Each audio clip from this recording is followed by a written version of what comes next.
On today's episode of Locked On Suns, Devin Booker finally appears on JJ Redick's podcast. What do his thoughts on how the Suns get defended tell us about where this team is at? And much more with the triumphant return. You are Locked On Suns, your daily Phoenix Suns podcast. Part of the Locked On Podcast Network, your team every day.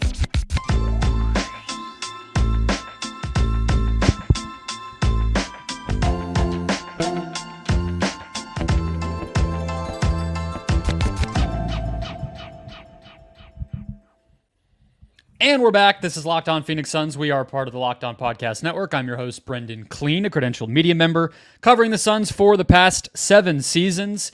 A writer at Dime Magazine, the host of the Just Basketball Show, and the author of the Locked On Suns Insider Subtext, where you can sign up to get exclusive content straight from me. Thank you all for making Locked On Suns your first listen. Happy Thursday. It is another Suns game day in Boston. We are free and available everywhere, including YouTube. So if you are just finding us for the first time or haven't done so already, hit that follow or subscribe button wherever you're finding the show. Become an everydayer. Get locked onto the Phoenix Suns all season long. Today's episode brought to you by Prize Picks, the easiest and most exciting way to play daily fantasy sports. Go to prizepicks.com/LockedOnNBA. Use the code LockedOnNBA to get a first deposit match up to $100. Joining us for the first time in a long time, Aaron Edwards. It's been too long, I would even say, and excited to jump through a few different Suns topics. But you and I were already, I think, starting a podcast conversation about the interview that one Devin Booker had Aaron on the Old Man and the Three podcast with JJ Redick. I want to start with the basketball side of things a little bit, but just tell me what your impressions were. Because look, this, I mean, it's obviously the biggest NBA podcast, but Book doesn't do a lot of these in general. So sometimes it's nice to just hear from the star player of the team we all care about in a more loose environment rather than answering, idiots like me's questions after games and whatever. What'd you think of the conversation overall? It was cool, seeing him talk about just growing up and why he how he fell in love with basketball, his family stuff. It's good to just know more about him because we really don't. We know about the cars, we know about the dog, and we know about his dating, but we don't really know about Book's life for the most part. So it was cool just seeing him sit back and chop it up with JJ and just talk about growing up and hooping and being from Grand Rapids and moving to Mississippi. Just hearing about all that stuff and hearing it from him was pretty cool. Yeah, it's cool. I think it sounds obvious to say maturity, but maybe that's just me, the part of us having kind of watched his whole career speaking there a little bit. Yeah. Just that there is a level of, I guess, poise might even be a better word for it, that comes out where, even I laughed at the comment he made about how he still keeps kind of a tight circle, which I think we all know, but that he's at a point now where he'll tell his dad to shut up about criticism about his game and whatever. And it's I guess that kind of is where he is. You know what I mean? He's accomplished everything there is. And JJ even asked him a question to that end of you have literally the biggest possible contract you can have. You've made the finals. Obviously winning a championship is a driving force for everybody, but these long seasons, what even do you care about? And he was yeah, I guess you just kind of find a way to piss yourself off every day and get up for that game. And it's just weird to think that Book is in the vet kind of superstar mainstay in the top of the league, one of them ones, as he called himself a few times, type of place in the league. That just is weird. I'm what happened to the dude who's 19? I don't know. It's just kind of funny. Yeah, I think he came into the league like that, and he kind of brought it up. He's been playing against older people since he was a kid, and I get on this a lot of times with younger people in general. They all grow up playing only against each other. They don't really play against grown-ups like people used to come up doing that. So I think he's one of the last people that's part of that old guard, even though he is still pretty young. He grew up the way that a lot of those vets back in the day did, playing against older people and having a dad that was tough and having an older brother. They kind of forced him to be mature earlier than probably a lot of dudes get to be. Yeah, and I would say that's probably part of why he connected so much with like PJ Tucker and Tyson Chandler and those guys once he did get to the league, because it's almost like he was needing that, or like his soul was attracted to find, like he wasn't gonna relate to like Archie Goodwin or something, right? Like he was gonna need those guys. All right, so basketball wise, I thought JJ got some good stuff out of Book as far as the way that he's been guarded in the evolution of obviously the thing that lost them their most disappointing playoff series of his career against Dallas in 2022, which is those blitzing defenses sending two to the ball. Redick brought up that it was, I think, Book's like third or fourth in the league and how many times he's faced that coverage this season, and that's including the injuries. I think he said he was like second or third, and Brunson just passed him, I think JJ said. But yeah, like they're gonna send it until we can fix it. And he said that too, right? In terms of the fourth quarters and stuff, that like it's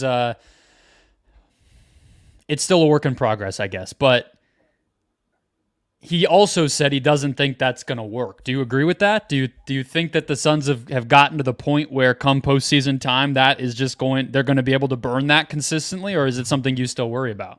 Because I don't know where I land. I don't worry about it. Like, I think the fourth quarter issues, he even got on that. They try to play prevent offense and it slows down, and they just kind of overpass like all the fourth quarters trying to run the time down and not make a mistake. And I think if they just keep the same pace stuff, which he says, they just get into lulls, and JJ said they just try to hunt switches when you have three really good scorers on the floor. You should just play the way you play instead of playing prevent offense. And I think once the possessions get tighter, I think it's going to be a lot easier in the playoffs to, like, Brad's going to want to chuck. KD's going to want to get the shots up. I think once those guys are more aggressive and trust each other, because they still haven't really played that long. I think once they trust each other and kind of are ball hogs sometimes, I think the fourth quarter stuff will figure itself out. There were some people in the comments on the show that I did the other day where KD after that Cavs game was used the phrase spontaneous basketball that as a positive, and I was like, yes, I agree. I think that's how this team has to play. You can disagree with how they built the roster, but given that that's what the roster is, to me, that's how they have to play. That's how they should be playing. I think that's really, for most of Durant's career, how he's played. He's never played with the traditional point guard, which I think gets kind of lost when people talk about how they did end up building this roster and how they're now playing. Is maybe this was purposeful, not an accident. Yeah. What do you think of that concept? Because I think that kind of goes into conjunction with the fourth quarter stuff, with the blitzing defenses, the like purposeful randomness. It kind of feels like that's just what they have to get reps on, and it's going to be frustrating. I don't know if there's a way around that, but do you agree that's kind of the blueprint here?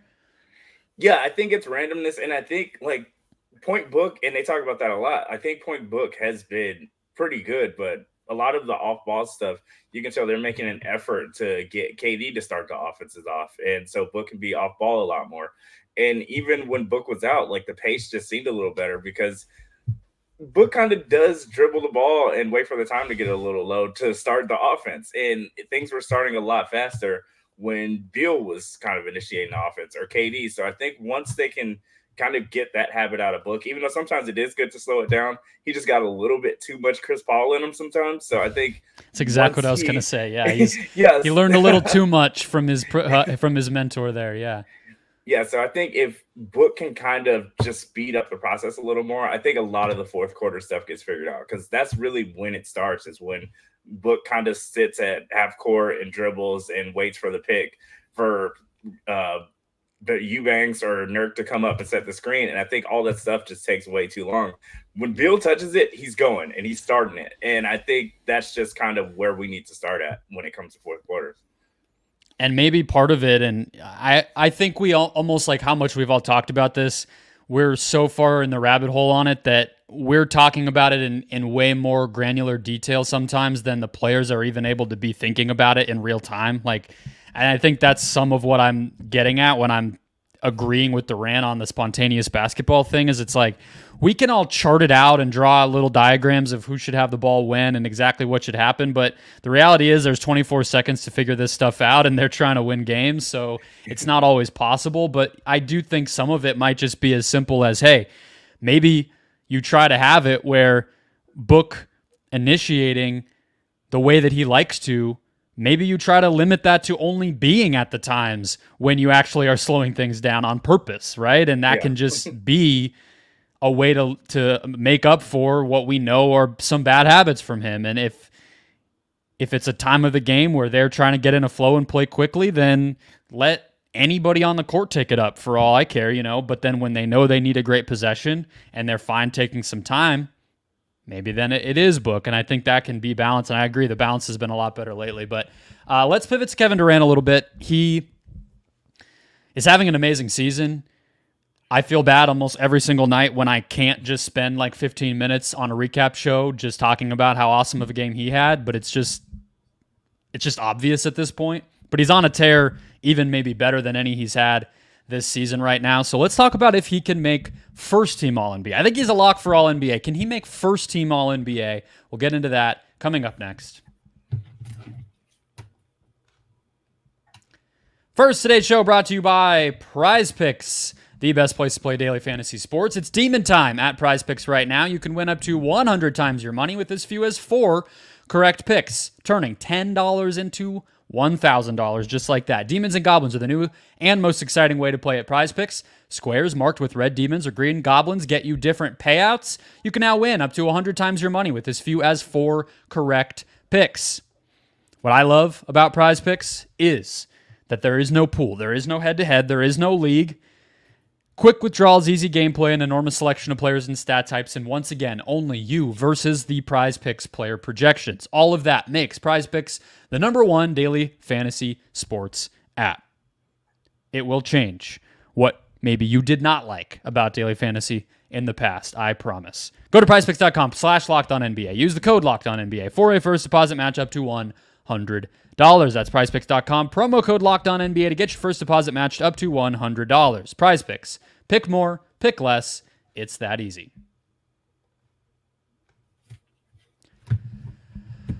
All right. So, Aaron, KD is on a tear right now. He's been on a tear all season. He's been healthy all season.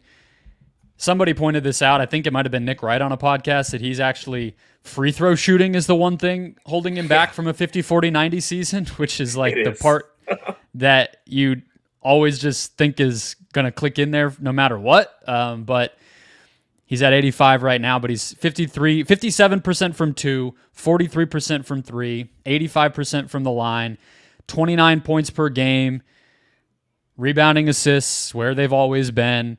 And the defense has been, single-handedly some nights it feels like he's the main difference maker, able to take on some of these matchups and be a helper and all the stuff that they've really needed to improve on that end of the court.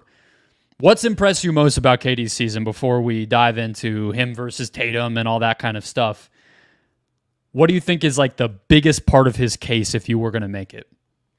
I think it's the fact that he should at the very least be all defense second team. I think adding that to his offense, the fact that he's been such a good defender and holding it down on his own sometimes, I think just the fact that he's probably going to be second team all defense makes him all NBA first team. Like he carries a lot of the scoring loads. Like we all know like how he can go off at any moment and how he's kind of been the only healthy person on this team like throughout this whole season.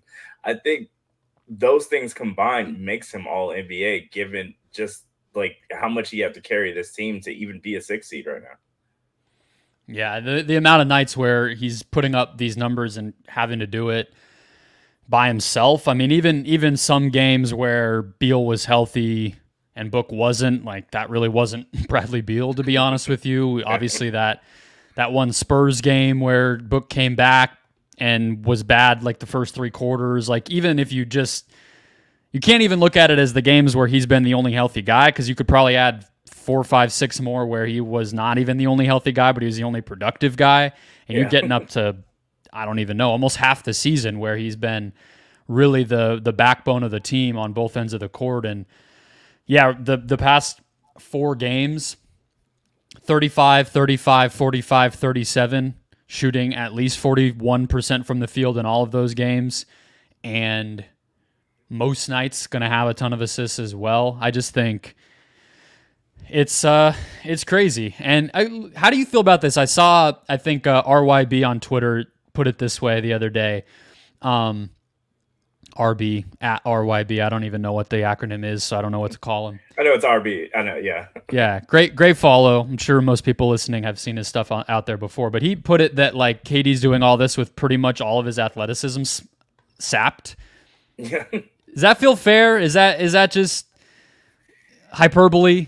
I don't know if it's all gone, but he's certainly not OKC Durant anymore. That one dunk he had, I guess he called OKC Durant, but other than that. Yeah, I think like he can take off and like he can still like dunk and go off, but I think it's like the handle stuff. Like you can tell even by the way people guard him, like they don't trust the cross left, cross right pull up like as much as like they're not as scared of it as they used to be because it's slower. Like that's just what happens with your age. And he pulls it out every once in a while, and you can tell when he really has his legs under him because you still can't really guard it.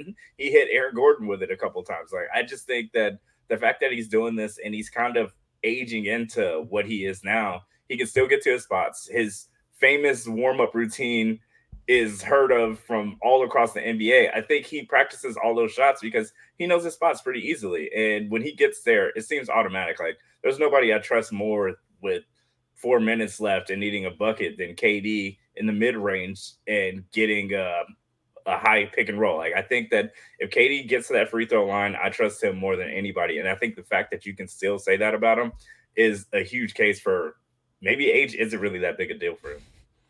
Yeah, he's on pace to have more dunks this season, I think, than the past 2 combined. So he has kind of dipped back into the fountain of youth a little bit. So maybe that's part of why I don't want to fully, bury his athleticism. But at the same time, I do think his ability to absorb contact and be physical has, to me at least, maybe it's just something you only appreciate watching him, and maybe it's always been there to a degree, and I'm just, seeing it more. But the fact that even though the handle is weakening, I think he just maybe can't quite get, and totally understandable, can't quite get the bend in his lower body. Yeah. So some of those drives that we remember from when he was on the Thunder where he's just catching the ball off a pin down and he's like, at a freaking 45-degree angle running toward the basket. And it's just like, what do you do? This guy's about to, you have to foul him or he's going to dunk on you. That type of stuff is not as common. I still think he might run into a wall of a defense and just still get his shot up. It's always been unblockable, but now it feels like he just has the balance and the core strength that has grown over time, and I think he leans on that a little bit more than he used to. All right, so talked about the defense too. I think we've covered what it makes him special. So I think it's going to come down to him versus Tatum would probably be my guess as far as all NBA goes. I know it's positionless. Bill Simmons got some flack recently for saying he wasn't going to abide by that, but luckily it doesn't really matter for first team, I don't think, because Jokic is making first team anyway. I think honestly the thing that could have come up more this year would have been if the guys voting would have actually put 2 centers because Embiid could have made it. But I think we're going to get a pretty standard first team because the candidates just break down that way. But I think Shea and Jokic are locks. AD, I think he might be defensive player of the year. AD is a first team? Yeah, his defense has been really incredible this year. So you'd have him over both Durant and Tatum, or what do you think? Actually, it's hard to put him in over KD just because the team has been so bad. So, yeah, I guess AD can't be first team. Like, yeah, he'd probably have to be second team. I just think it's really hard to have a player be up for defensive player of the year and play as well as he's been playing on defense and put them second team. That's just weird to me. Yeah, defensive player of the year is going to be an interesting one, especially if Gobert, if this thing he went out with last night actually costs him more than just a handful of games and the games played starts to get interesting. But Okay, so AD, that could be a candidate. I think, is Luka a lock for first team, or is the team's success going to get in the way there? What do you think? They're weird when it comes to him. I think since he's already been first team, I can see them just doing it again. But yeah, the team's not good. Like, I don't know how they're going to treat that at all. He should be, because he's Luka and he's that good, and he's going to be technically an MVP candidate every year for like the next 5 to 6 years. But first team when Shea is playing, Shea's pretty much a lock. But wasn't it De'Aaron Fox last year? Like, I think that somebody had to come out. But yeah, I think that Luka probably goes in. So we have Shea, Luka, Jokic. What about Tatum versus Durant? Where do you fall on that one? I think the Celtics being so good, and even though I don't think this has been like the best Tatum season, I think the fact that the Celtics have been so good probably is going to get him in there. He's been Tatum-ish, and the team's been great, so that might get him the edge. But KD has just been incredible.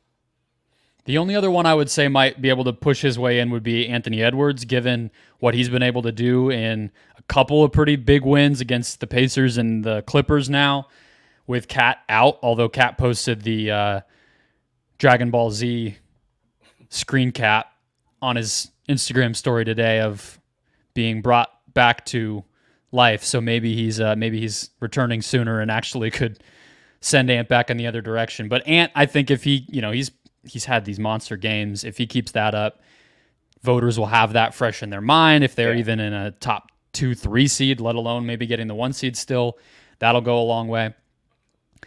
I would say I think I could easily see Durant making it in over Tatum as well as Luka. Because with Tatum, I actually think the recent conversation has been so weird and we're so used to picking nits in his game that I actually think like I don't want to say he's going to be underrated, but he might be undervalued in terms of, I agree, you kind of just should reward the best guy on a historically good team, which is what the Celtics are, whether you kind of like it or not. And that should matter. But I think like you got to remember, like the people voting on this are just as swayed by podcasts and crap as anyone else. Like these are beat writers who don't watch Jason Tatum every night. They got to kind of find a way to make their decision too.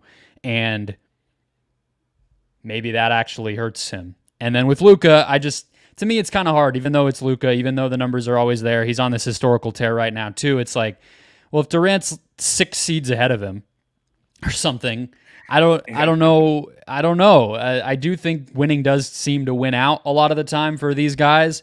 So, and then AD the same way. I do think some voters will lean back toward maybe for a few years as we get used to this, still having it kind of be segmented out positionally, even if it's subconscious. So I would think AD probably doesn't crack in with the Lakers being as bad, although they're the Lakers. People could easily just give them a bump for familiarity. They're always being talked about. AD's been healthy, which is something he hasn't always been. So I think Durant has a very good case. I do think this will come down to the wire, but obviously he's deserving. I mean, there's probably 10 to 12 first team All-NBA caliber guys every single season. That's why we have 3 teams. But you mentioned all defense. He's never made one of those, so even that would be a real achievement if he could get there. And then the other part is just winning a first team All-NBA this late in your career. I mean, you're talking about very, very few guys. I don't know the list, probably like Kareem, LeBron, and I don't know, Karl Malone, Michael Jordan. There's probably not a lot that have actually achieved that. So something to watch for sure. Just another piece of his legacy. But let's pivot to this Celtics rematch. Get Aaron's thoughts on the first game here, what to watch for in the second one with Book back. Porzingis, I think, likely to play. We'll break it all down in just one moment. First, today's show brought to you by Robinhood. Did you know that even if you have a 401k for retirement, you can also have an IRA? Robinhood has the only IRA that gives you a 3% boost on every dollar you contribute when you subscribe to Robinhood Gold. But get this, now through April 30th, Robinhood is even boosting every single dollar you transfer in from other retirement accounts with a 3% match. That's right, no cap on the 3% match. Robinhood Gold gets you the most for your retirement thanks to their IRA with a 3% match. This offer good through April 30th. Get started at Robinhood.com/boost. Subscription fees apply. And now for some legal info. Claim as of Q1 2024, validated by Radius Global Market Research. Investing involves risk, including loss. Limitations apply to IRAs and 401ks. 3% match requires Robinhood Gold for 1 year from the date of the first 3% match. Must keep Robinhood IRA for 5 years. The 3% matching on transfers is subject to specific terms and conditions. Robinhood IRA available to U.S. customers in good standing. Robinhood Financial LLC, member SIPC, is a registered broker dealer. All right, Aaron, what did you think of that Celtics game? Because I think a lot of people just chalked it up to the inconsistency of this team. I think the Suns themselves were a little surprised at the level of defensive intensity. No book. You could take it a lot of different ways as far as what your read on how much you should factor that game into evaluating this team right now. What did you think? Where did you come away from that game feeling? They got ran off the line pretty well. I think the Celtics are just really good at that in general. And they went out, made it specific, like they weren't going to let Grayson go off. And they made it pretty obvious early on. So I think that's probably one of them. And just getting better against big teams. Like, I think they just weren't expecting like the size and just like how strong they were. And they just kind of have a hard time with big teams rebounding wise and just kind of defensive wise too. So I think that's probably like the big thing I took away is the Suns just needing to learn what they want to do against bigger teams.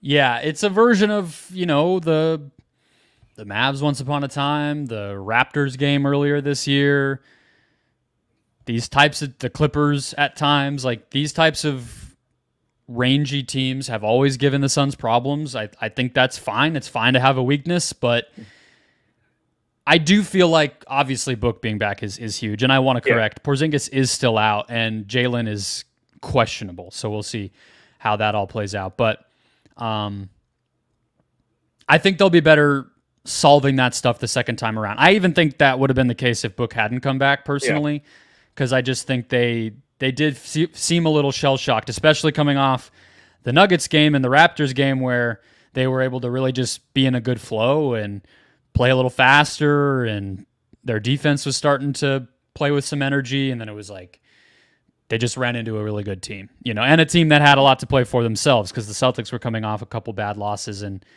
I think played pretty hard. So I don't know. I would say it's really to me about the offense. I actually think the Suns, Tatum just didn't have a great night, but that happens. Did you have a problem with the defense? I thought that was not really my concern. No, I didn't. For the most part, they've been kind of clicking. And I know Vogel talks about the shell all the time, and they've been helping. And the shell really looks tight when they're on. I mean, the Cavs game in that first half was pretty insane. But once they turn it on, and they have within the last couple of weeks, the defenses look good. It seems like they're finally connecting and talking and playing pretty well. So I kind of haven't had a problem with their defense for a while now. No, I agree. And I talked about it yesterday that, the stats show it's improved little by little over the course of the season. They're up to above league average in terms of where they rank defensively. So, yeah, I had a little bit of a theory I was going to roll out if Porzingis did play that it actually makes the Suns match up with them better because of the Nurkic factor with all of this, but we'll have to wait until potential NBA Finals to see if that's true or not. The only other things here would just be as we get ready for this Boston game tonight. Damian Lee is traveling with the team, and Nasir Little is now probable. I don't think either one of those guys are going to factor in when Josh Okogie is healthy, but I do worry a little bit about this Okogie situation, given that it was initially called a hip and then it became an abdominal strain, and it just gets weird when it starts to be longer than expected and different diagnoses being thrown around, so we'll see how that plays out. While he's still out, I do wonder if either one of those guys could factor in, but I think that might speak more to the Suns still being kind of thin than anything else. If Damian Lee's playing in a playoff series, I think, probably going to get a little dicey, no matter what the rest of the rotation looks like. Yeah, I think if Yeah, if Damian Lee's on the court, then something kind of went wrong. It's pretty. You can tell Vogel's kind of figuring out his 8 right now, and I think he's close. Once Okogie gets back, he's still trying to figure out a couple of those things. The big situation is probably gonna Eubanks. Yeah, I got to ask you about that. Fine. I mean, your relationship with Drew Eubanks has been very up and down, as I think it has been for a lot of people. Where are we? I'm just going with the flow with it right now. I think what was the game where he went off against Chicago or whatever after him and what's his name got into it. I think that was like the peak of probably the Drew Eubanks experience that we're going to get out of that. But yeah, he's just really frustrating a lot of the time. I still don't. Was Vogel just protecting the religious traditions of his starting center, and kind of gaslighting fans about how they could have gone to Nurkic, but they liked what Eubanks was doing the other night? Or was Eubanks actually earning that in Vogel's mind? I don't know where I don't know what to believe here. I feel like the coach is playing mind games with us, because I cannot truly believe that he wanted Eubanks out there to close the game. Why did it take till game 60 to do that if he liked it so much? Yeah, especially when we were giving up so many offensive rebounds to close that game out. I just don't see how you don't put our best rebounder on the floor when you can't secure the ball. Like, we mostly just needed to secure the ball, and he just wouldn't do it. So that's one of the Vogel things that's going to be frustrating, is kind of just how he closes games out. I don't want him to go small every time, but Jesus Christ, I can't have Eubanks out there either. No, it's yeah, it's going to be interesting. I mean, I think this game on Thursday night, as well as the Bucks game on Sunday, like, those are tests, and those are two different kinds of teams. They're both pretty healthy, assuming Jalen plays, that are going to be two different kinds of tests, and they're on the road and everything else. So, I mean, honestly, to me, more so than reps or scheming or anything like that, Book being healthy just to be on the court in those tests, I think is going to be really valuable. So I think, yeah, him having the ball in his hands more and being able to really get them organized, I think in some of those slower situations, will be helpful against the Celtics tonight. We'll see what happens on Sunday against Milwaukee, but that will wrap us up for the day. Don't forget to sign up for the Locked On Suns Insiders, where you get exclusive content, watchbacks on video after games, including this Boston game, provided that it is as competitive as we expect, and much more. Hit follow or subscribe to get that recap episode on Thursday night in your feed, and I'll catch you guys then.